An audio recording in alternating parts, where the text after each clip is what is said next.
Assalamualaikum warahmatullahi taala wabarakatuh. Ngayon araw ay Friday, special day sa ating mga kamusliman. Not just Friday, but because of this special working holiday ngayon, in commemoration with the Sheikh Maktoum coming to the Philippines. Ito kasing day ngayon ay this is to recognize the importance of Islam in our narratives sa Philippines, no? Na bigyan natin ng historical perspective, sa tamang perspective ang history ng Pilipinas by inclusion the history of the Muslim. Maraming nagsasabi kasi it's not just the 1380, the beginning of Islam in the Philippines, although that's the first recorded mosque in Simonol, Tawi-Tawi. Nakapunta tayo doon, nakita ko yun, no? Mga poste lang ang nakalagay doon. But ito as declared by the National Historical Institute na ayan ay isang historical facts at saka ito ay binigyan ng pagkilala ng ating bansa.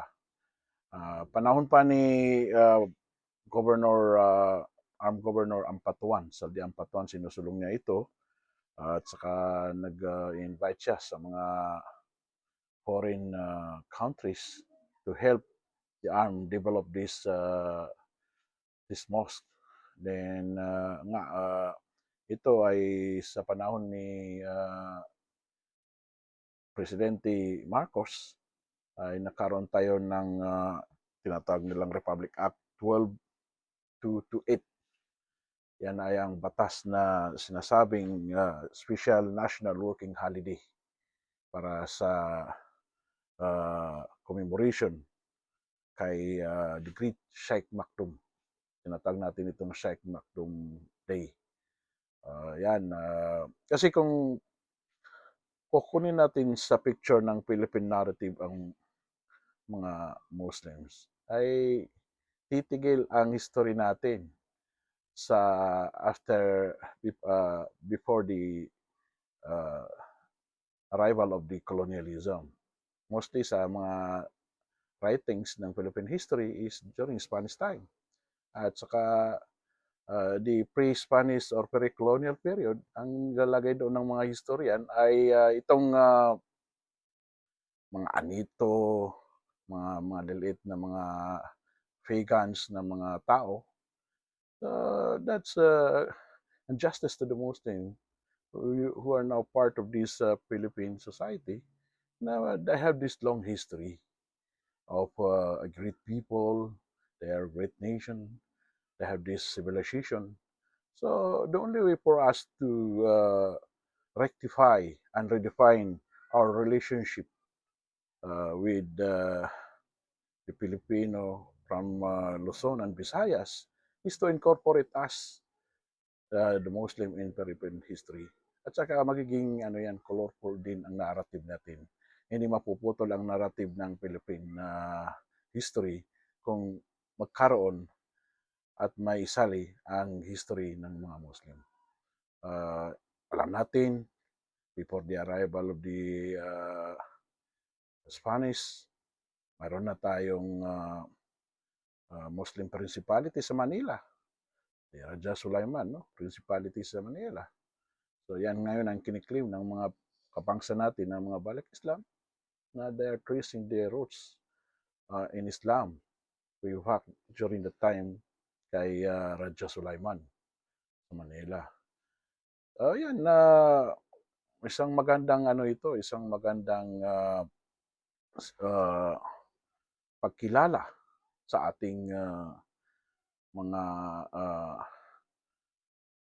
historical contribution dito sa atin sa Pilipinas. I do hope na ito ay unti-unti na nag-change na yung landscape natin, political landscape natin, historical landscape sa Pilipinas. nagiging importante na bahagi ngayon ang mga Muslim in the Philippines. So, hindi lang ito sa Pilipinas ngayon ang nag-change. Pati political landscape sa mundo, no? Ay nag-changes din. Tingnan mo yung New York. The first Muslim mayor ay isang Muslim. Saka he is also proud to be called as Muslim. So parang nawala na yung mga ginagamit sa politika ang Islamophobia. Kasi aware na ang tao ngayon sa buong mundo na we are a multicultural society. So ito, pasalamatan natin ang gumawa ng batas. May panukala ng batas si Sani Angara, the former senator, no? Sila Senator Robin Padilla, the governor of Tawi-Tawi, Mang Sali. Na-meet ko yan when I was a part of the Mancom sa DILG. Talagang mabait nito na governor, very open-minded, very hospitable na leader ito, Governor Mang Sali. Then si Mujib Hataman, our boss sa ARM, ay COB. So, salamat dahil dito ay unti-unti nakikita natin nag-change na itong narrative, naging part na ng narrative ng Philippine history and politics ang Muslim. So happy Friday, happy Sheikh Makdum Day sa inyong lahat, mga kabangsa. Assalamualaikum warahmatullahi wabarakatuh. Bye-bye.